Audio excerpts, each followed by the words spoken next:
Hello दोस्तों, नमस्कार। आपका स्वागत है डीएनएस एग्जाम वॉरियर्स में। आज प्रैक्टिस सेट नंबर 7 है। हम इस समय प्रैक्टिस सेट जो देते हैं सर रोजगार वेतन के ऐप पर, उसी एक अंकित पर चैनल यूट्यूब चैनल पर, उसी का प्रैक्टिस सेट नंबर 7 है जो कि एसएससी जीडी के लिए है। तो आज का प्रैक्टिस सेट शुरू करते हैं कि मटकी जो है, मटकी किस राज्य का लोक नृत्य है। तो मटकी किस राज्य का लोक नृत्य है?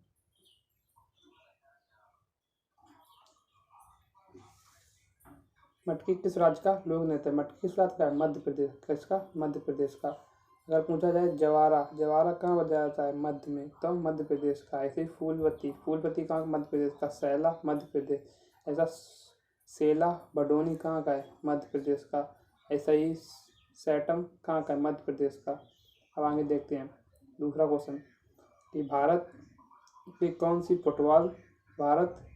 कौन से फुटबॉल की सबसे प्राचीन प्रतियोगिता है? सबसे प्राचीन प्रतियोगिता कौन सी है? Durand cup. कौन सी है? डूरंड कप, जो कि कब स्टार्ट हुआ? 1941 में स्टार्ट हुआ। और इस बार 2023 का विजेता कौन है? मोहन बागान। अगर देखा जाए सबसे ज़्यादा डूरंड कप विजेता कौन है, तो वो भी मोहन बागान, जो कि कोलकाता का क्लब है। अगर पूछा जाए संतोष ट्रॉफी 2023 का विजेता कौन है, तो कर्नाटक। कितनी साल बाद जीता? 54 साल बाद। कितनी साल बाद? 54 वर्ष बाद। अगर उप विजेता पूछा जाए मेघालय जो कि पहली बार फाइनल में पहुंची थी। तीसरा क्वेश्चन है कि केरल गॉड्स ऑन कंट्री इसके लेखक कौन है? तो शशि थरूर की अन्य पुस्तकें हैं English empire, why I am Hindu, of a love story और पैक्स इंडिया जो, और B R Ambedkar a life. ये मोस्ट इम्पोर्टेंट है, B R Ambedkar a life. आगे देखते हैं, यह एक और है बुक लेस इन बगदाद। आगे देखते हैं चौथा क्वेश्चन क्या कहता है। चौथा क्वेश्चन कहता है मोहिनीअट्टम में डैश हस्त मुद्राओं का उपयोग किया जाता है। कितनी हस्त मुद्राओं का उपयोग किया जाता है? तो 24 हस्त मुद्राओं का उपयोग किया जाता है। भरतनाट्यम से कौन संबंधित है? भरतनाट्यम से अगर पूछा जाए भरतनाट्यम का संबंध किस ग्रंथ से है, तो नाट्यशास्त्र से। और नाट्यशास्त्र की रचना किसने की? भरत मुनि ने। और एक अभिनव दर्पण भरत मुनि ने। इसे नाट्यशास्त्र को पांचवा क्या कहा जाता है? पंचम वेद भी कहा जाता है। आगे देखते हैं पांचवा क्वेश्चन कि भारतीय एथलीट्स सोमदेव देवबर्मन किस खेल से संबंधित हैं? तो भारतीय एथलीट सोमदेव देवबर्मन किससे? लॉन टेनिस से। लॉन टेनिस के और खिलाड़ी देखते हैं जैसे रामकुमार रामनाथन, साकेत मधनेनी, रोहन बोपन्ना, ऋतुराज भोसले। इन दोनों ने, और राजकुमार रामनाथन ने और साकेत मधुबनी ने कितने सिल्वर मेडल जीता एशियन गेम्स में। आगे देखते हैं हॉकी से संबंधित जो कुछ हैं, तो हरमनप्रीत सिंह और अमित रोहितास किससे हैं? हॉकी से संबंधित। स्केच से संबंधित है अभय सिंह हरिंद्रपाल। कौन है? अभय सिंह हरिंद्रपाल। आगे देखते हैं अविनाश सामले किससे संबंधित है? सीपल रनचेस से। किससे? सीपल रनचेस। 3000 मीटर में इन्होंने क्या जीता? गोल्ड। तेजपाल सिंह तूर ने कौन? शॉर्ट पुट में गोल्ड जीता। पारुल चौधरी ने एथलीट्स में गोल्ड जीता। अनु रानी ये कौन से? भाला फेंक से, इन्होंने भी गोल्ड जीता। पवन शेरावत कबड्डी संबंधित। और ऋतु नेगी और निधि शर्मा किससे हैं? कबड्डी से संबंधित है। आगे देखते हैं होली रंगों का त्योहार जिसे हिंदू मास मतलब किस हिंदू मास में मनाया जाता है? तो किस में मनाया जाता है? फाल्गुन में। किसमें? फाल्गुन में। और दीपावली पूजा तो कार्तिक को, और दशहरा अश्विन। आगे देखते हैं होली के जो अन्य नाम है, होली के अन्य नाम कि लठमार होली कहाँ खेली जाती है? बरसाना मथुरा यूपी में। खड़ी होली उत्तराखंड में। होला मोहल्ला पंजाब में। योसांग मणिपुर में। ढोल यात्रा पश्चिम बंगाल में। ढोल यात्रा कहाँ खेली जाती है? पश्चिम बंगाल में। सांगला हिमाचल प्रदेश में। आगे देखते हैं फगुआ कहाँ खेला जाता है? फगुआ बिहार में। फकुआ असम में। और दक्षिण भारत में मंजल कुली। आगे देखते हैं पांचवा क्वेश्चन क्या कहता है? भारतीय राष्ट्रीय कांग्रेस के किस अधिवेशन में वंदे मातरम पहली बार गाया गया? वंदे मातरम पहली बार किस अधिवेशन में गाया गया? तो 1896 कलकत्ता अधिवेशन। इसकी अध्यक्षता कौन करते थे? रहमतुल्लाह सयानी। ये कौन थे? रहमतुल्लाह सयानी। ये सेकंड मुस्लिम थे। कौन थे? सेकंड मुस्लिम। जनगण मन कब गाया गया? जनगण मन कब गाया गया? 1911 में। कहाँ पे? कलकत्ता में। और जनगण मन क्यों गाया गया था? ये तीसरा दिल्ली दरबार लगा था जनगण मन, जो जॉर्ज पंचम इंग्लिश को प्रधानमंत्री था, वो भारत में आया था, तभी जनगण मन गाया गया था उन्हीं की याद में, उन्हीं को संबोधित करने के लिए। अध्यक्ष कौन थे इसके? जो 2011 का कलकत्ता अधिवेशन था, इसके अध्यक्ष कौन थे? पंडित विनय नारायण घर। और अवधि अगर पूछे वंदे मातरम की अवधि कितनी है, जनगण मन की अवधि कितनी है, तो 55 सेकंड। कितनी है? 55 सेकंड। अब देखते हैं वंदे मातरम। तो वंदे मातरम कहाँ से लिया गया? वंदे मातरम लिया गया आनंद मठ से। और आनंद मठ के लेखक कौन है? बंकिम चंद्र चटर्जी। कौन है? बंकिम चंद्र चटर्जी। आगे देखते हैं 8वां क्वेश्चन, भारतीय राष्ट्रीय कांग्रेस की प्रथम महिला अध्यक्ष का नाम क्या है? तो पहली महिला अध्यक्ष कौन है? Annie Besant. कौन है? एनी बेसेंट, जिन्होंने 1917 में कलकत्ता में अधिवेशन की अध्यक्षता की। और उसके 8 साल बाद 1955 में कानपुर में सरोजिनी नायडू ने पहली भारतीय थी। फिर उसके 8 साल बाद 1933 में कलकत्ता अधिवेशन में तीसरी महिला कौन थी? नलिनी सेन। कौन थी? नलिनी सेन। अब पूछा जाए 9वां क्वेश्चन, प्रश्न संख्या 9, सुभाष चंद्र बोस ने मिस कांग्रेस अध्यक्ष के पद से इस्तीफा दे दिया था। कब? तो इन्होंने 1939 की त्रिपुरी अधिवेशन में अपने अध्यक्ष पद से इस्तीफा देते थे, लेकिन इन्होंने 1938 में क्या की थी? हरिपुरा गुजरात में जो कांग्रेस का अधिवेशन हुआ था, उसकी अध्यक्षता किसने की थी? हरिपुरा गुजरात में सुभाष चंद्र बोस ने। और पूछा 1939 त्रिपुरी अधिवेशन, 1939 त्रिपुरी अधिवेशन जो था, जब इन्होंने इस्तीफा दे दिया तो इनकी जगह पे कौन बने थे अध्यक्ष? तो इनकी जगह पे अध्यक्ष बने थे डॉक्टर राजेंद्र प्रसाद।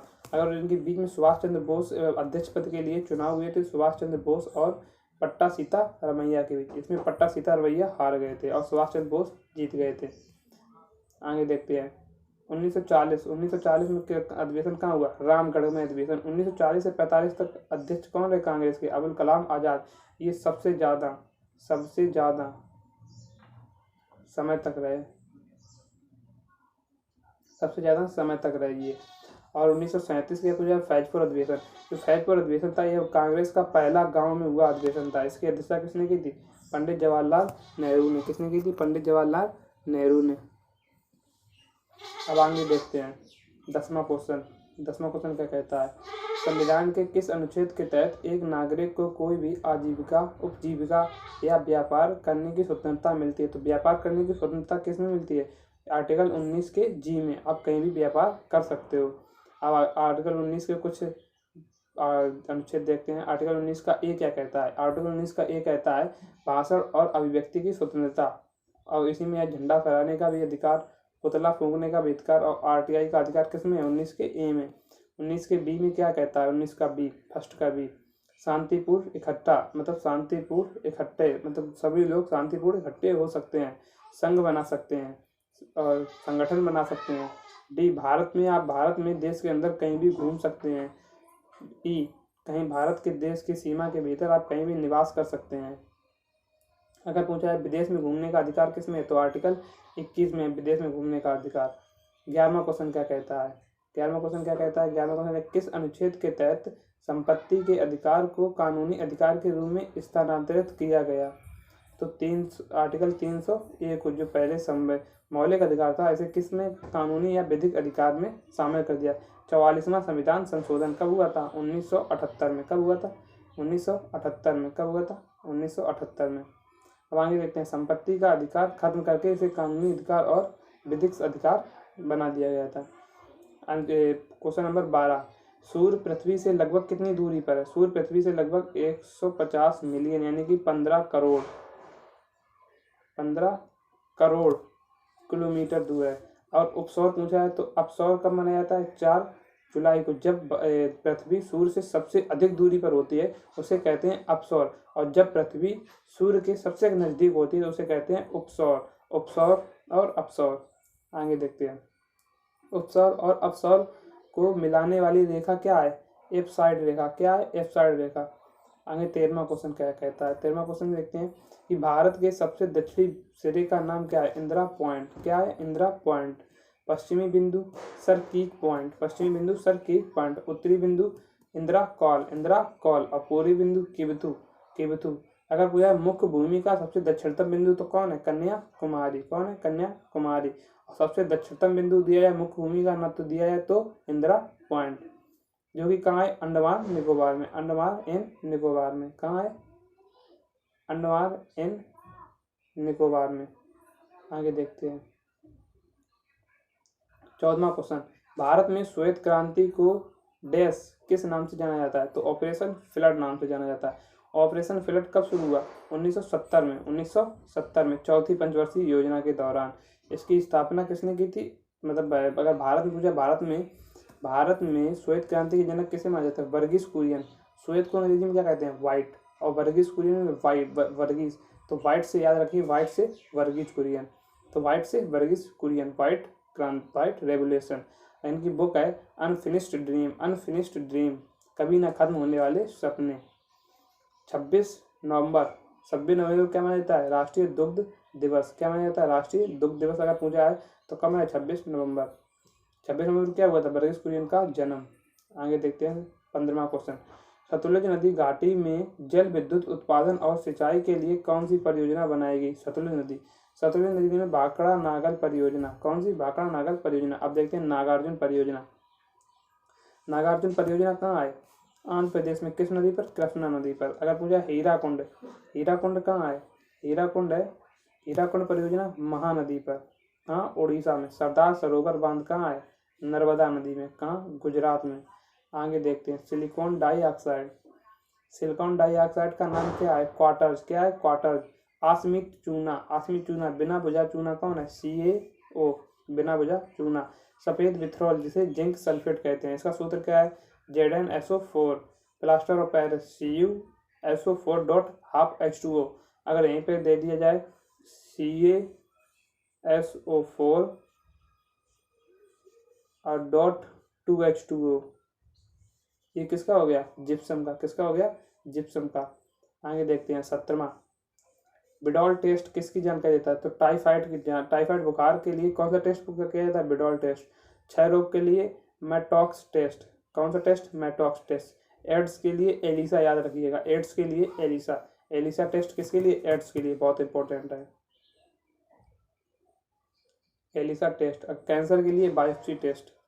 अगर पूछा जाए एड्स की full form, accused immunity deficiency syndrome. HIV की ह्यूमन इम्यूनियल वायरस। आगे देखते हैं 18वां क्वेश्चन। अब ये है करंट अफेयर क्वेश्चन। विश्व मौसम विज्ञान संगठन WMO की प्रथम महिला सचिव कौन है? सेलेस्टे साउलो। कौन है? सेलेस्टे साउलो। ये कहाँ के हैं? अर्जेंटीना के। अगर पूछे हाल ही में किस क्रिकेट टीम ने वर्ल्ड टेस्ट चैंपियनशिप का खिताब जीता? तो किसने जीता? ऑस्ट्रेलिया ने। और ये वर्ल्ड टेस्ट चैंपियनशिप कब स्टार्ट हुई? 2021 में। 2021 में कौन जीता था? न्यूजीलैंड। किसे हराया था? भारत को। दोनों फाइनल में कौन विजेता रहा? तो भारत रहा विजेता। और फाइनल मैच कहाँ हुआ था? लॉर्ड्स, इंग्लैंड के लॉर्ड्स मैदान में हुआ था। अब देखा जाए संघाई सहयोग संगठन SCO का 9वां स्थायी सदस्य देश कौन सा बना? तो कौन सा बना? ईरान। अगर देखा संघाई सहयोग संगठन SCO की स्थापना कब हुई? 2001 में। इसका हेडक्वार्टर कहाँ है? बीजिंग, चाइना में। भारत कब शामिल हुआ? 2017 में। ये बहुत इंपॉर्टेंट है, भारत कब शामिल हुआ? तो 2017 में। तो चलिए यहीं पर आज का रिवीजन समाप्त हुआ। अगर क्लास अच्छी लगी हो तो लाइक, सब्सक्राइब, शेयर भी करते रहें।